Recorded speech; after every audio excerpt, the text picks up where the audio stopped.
we are still continuing with our conversation on cultivating a culture of honor. And I want to say it's a responsibility of those that are in places of influence and leadership to teach the younger about the blessings that come with a culture of honor. And we have been going through several principles and truths. And even now, we're going to continue doing the same. And we want to say that we model the way of honor by the position of our, by the way by our own attitudes. And especially if we can understand the praise of becoming thankful to God, a spirit of generosity. I want to submit that there will be less divisions in our churches and communities. There will be less divisions in our country if we authentically and appropriately honored one another. Occasionally, our glad gesture of honor is appropriate, but most and probably best are the simple and sincere opportunities we have to express our hearts in a way that touches a person's soul and encourages them. Here are several common examples. And it's a choice that you can be able to make. And I know many, many times we take each other for granted, especially even at family level, where we do not appreciate acts of kindness that are done to us.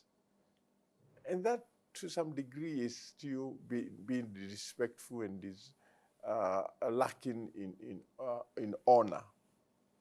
So we need to learn how to express gratitude. We need to listen with intensity or listen intently. We need to practice mutual submission to one another. We need to learn what it is to demonstrate respect and even acknowledge achievements. And I like that statement because the reality of division, even in churches, come because of people not knowing how to live with each other. We have spoken about emotional intelligence. If you are an emotionally intelligent person, you will be able to know what are your strengths, and you will be able to know when you can just be quiet or when you can speak back. And I want to say that this culture is a culture that we need to work hard to be able to restore if we are going to enjoy fellowship in our churches, in our communities, in our nation, among other people, that we can understand that God requires of us that we honor one another, and that honor is a responsibility. It's a privilege that we enjoy, but it comes with a responsibility. It's so important to honor with authenticity. If honor turns into a constant display of inauthentic courtesy or flattery, it rings hollow and has the opponent's effect.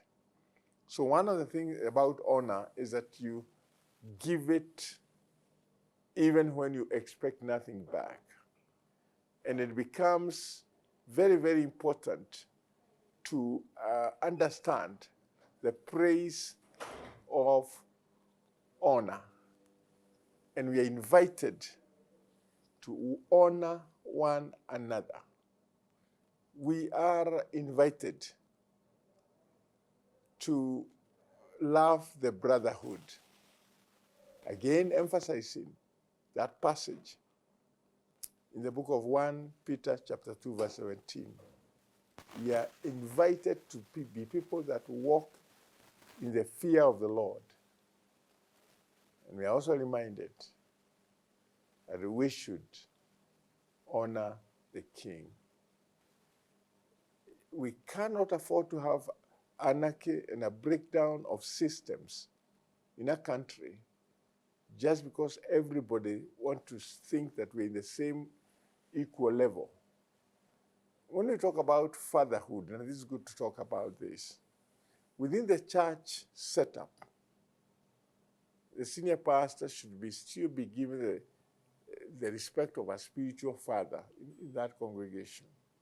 There are even spiritual fathers of denominations. Within the family, there is a father who is the head of the family. And within the nation, there is a father as well.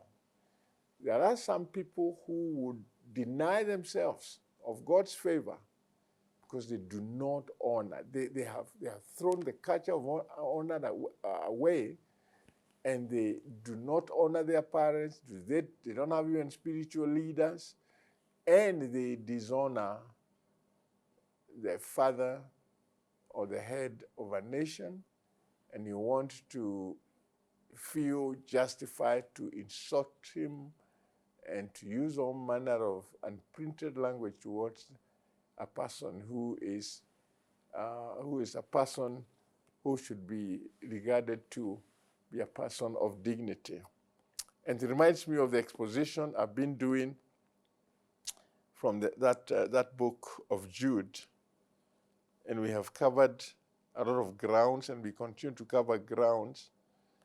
And this, in verse number 8, I believe it is, of the book of Jude, I'll read that verse because it speaks so much. It talks about they are described as dreamers. Likewise, also, these dreamers defile the flesh, reject authority, and speak evil of dignitaries. Yet Michael the archangel, in contending with the devil when he disputed about the body of Moses, dared not to bring accusation against him as revealing accusation, but said, "The Lord rebuke you." Now, what I wanted to catch there is that aspect of rejecting authority. Rejecting authority. The rule of law is established in the Constitution, and there are certain things that we need to do to be able to never to be seen to reject authority, because in life we'll always need to adhere to some form of order and authority for our own sake and for the sake of those that are around us. And therefore today, as we wrap up this, because this will be the last episode of the culture of honor, before we move to the next subject, I want you to say you have a responsibility and I have a responsibility to be able to demonstrate honor as a quality that is key to everything that we do. I appeal to you to consider that you can honor the people around you, but you can also honor those who are in authority, because it's God who requires that of us. The Lord bless you, even as you live honorably for the glory of God. Amen.